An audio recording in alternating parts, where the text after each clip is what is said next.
주호영 원내대표가 우리 공무원이 북한에서 사살된 사건과 관련해서 북한군이 761로 사살을 하라면서 지시를 했다라고 주장을 했습니다. 함께 보시죠. 우리 군 특수정보에 따르면 북한 상부에서 762로 하라고 지시가 있었다고 합니다. 762는 북한군 소총 7.62mm를 지칭하는 이야기입니다. 그렇다면 762로 하라는 것은 762로 사살하라는 지시가 분명히 있었던 것이라고 볼 수 있습니다. 이재명 기자, 이 762가 뭡니까?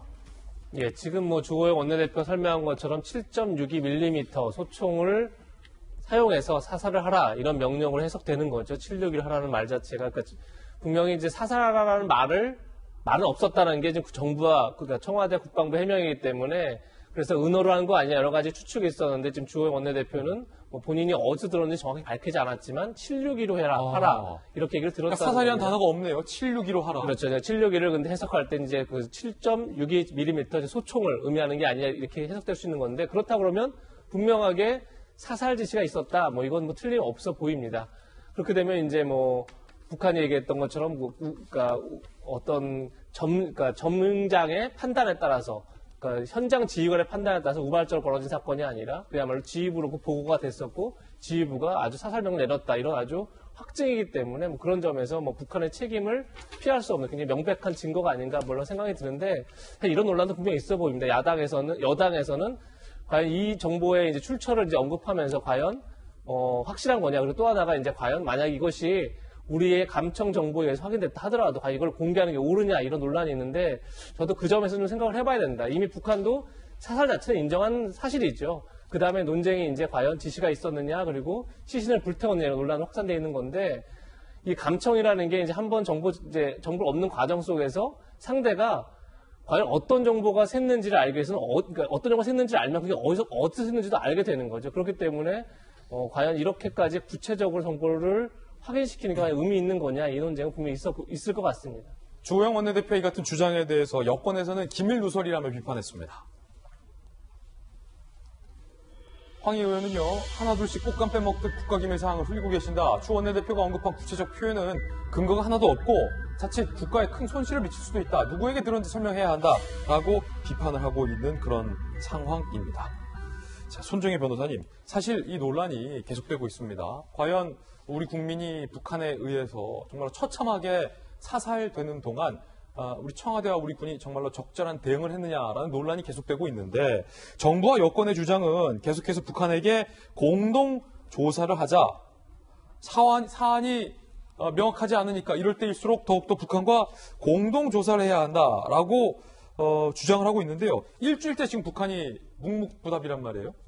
북한은 공동조사에 응하지 않을 것입니다. 우리가 네. 원하는 방식으로 응하지 않을 것이라고 말씀드릴 수밖에 없는 것이 이 사건이 북한 관할 구역 내에서 이루어졌고 이것에 대한 실질적인 조사가 이루어지려면 우리나라가 어떻게 해야 되냐면 북한 관할 안에 들어가서 거기에 가지고 있는 정보나 이런 것들 다 취득을 해야 실체 진실을 발견할 수 있는 것인데 그걸 북한에서 원할 리가 만무하기 때문에 일방적으로 본인들이 정리해 놓은 사실관계만 우리한테 통보하는 식으로 조사에 응했다. 이렇게 할 가능성이 매우 높다. 이렇게 말씀드릴 수 있는 것이고요.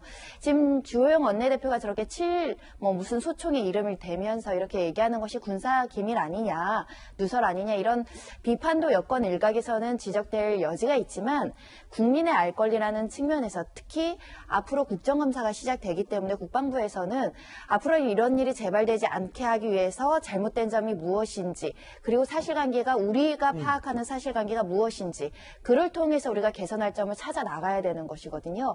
국민의 알 권리 또한 중요하다. 그리고 사살 지시가 있었다라는 것은 남북 또는 외국에서도 이미 인지하고 있는 공제 사실이기 때문에 기밀 누설 쪽보다는 앞으로 이 일을 어떻게 재발방지할 것이냐 이것에 초점을 맞춰야 되는 것이 아닐까 생각이 들고 국정감사도 마찬가지입니다.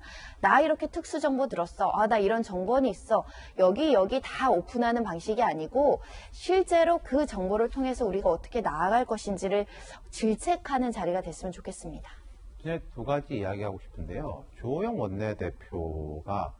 원내대표께서 꼭 저렇게 말을 해야 되는지 모르겠고 그리고 주호영 원내대표가 국방위원이 아니기 때문에 분명히 국방위원이나 정보위원으로부터 보고받은 걸 거예요. 여기서 이런 보고를 받았다라고 전달한 걸 다시 재전환하는 형식인데 그래야 될지 모르겠고 그다음 여권도 하고 군도 저는 좀 지타받아야 마땅하다고 생각하는데 예. 민홍철 국방위원장 이런 분이 다 라디오 방송 나와서 이야기했어요. 내가 국방부에서 보고 받았는데 사살하라는 타격하라는 지시가 와가지고 갑자기 타격을 했다. 타격이냐 사살이냐 뭐 그럼 한 글자 다르니까 예. 다른 건지 모르겠고 군이나 국방부, 국정원 등에서 초기부터 이걸 이제 관리를 잘했어야지 쭉 이야기 다 해놓고 그다음 여나 야나 좀 지타받아 마땅한 게 지금 보면은 이 국방부나 정보당국의 이제 보고도 한 덩어리입니다. 월북이다. 사살했다, 그 다음에 시신을 이제 훼손했다. 라는데, 떼가지고 하나씩만 강조하고 싶어 하는 거예요. 하나는 강조하고, 이거는 약간 불명확한 것 같고, 라고 하니까 다 서로 꼬이는 거죠. 자, 그러면 박정화 대변인, 청와대 계셨으니까, 우리 정부가 그때 당시에 구하지도 못했고, 사후에, 김정은이 사과한 이후에, 강한 북한을 향한 규탄이나 대응도 하지 못하고 있고, 그리고 우리 정부가 주장하는 대로 공동조사에 대한 응답도 없고 공동조사도 안 된다면, 우리 정부는 그냥 넘어가는 겁니까? 쓱? 우리가 역사 공부를 하는 이유는 뭐냐면 과거로부터 무언가를 배우려고 하는 거잖아요. 지금 저희가 이미 일어난 사건에 대해서 자꾸 진실을 규명하려고 그러고 국민들이 알아야 된다는 건 다시는 그런 일이 없어야 된다는 그런 인식에서 시작이 되는 건데 지금처럼 아무것도 못하고 그냥 넘어가고 흐지부지 된다면 또다시 저런 일이 생기면 어떻게 하겠어요. 그리고 또 하나는 진실규명과 관련해서 좀 전에 윤태호 실장님 말씀 주셨지만 저는 여전히 그런 의심을 갖고 있어요.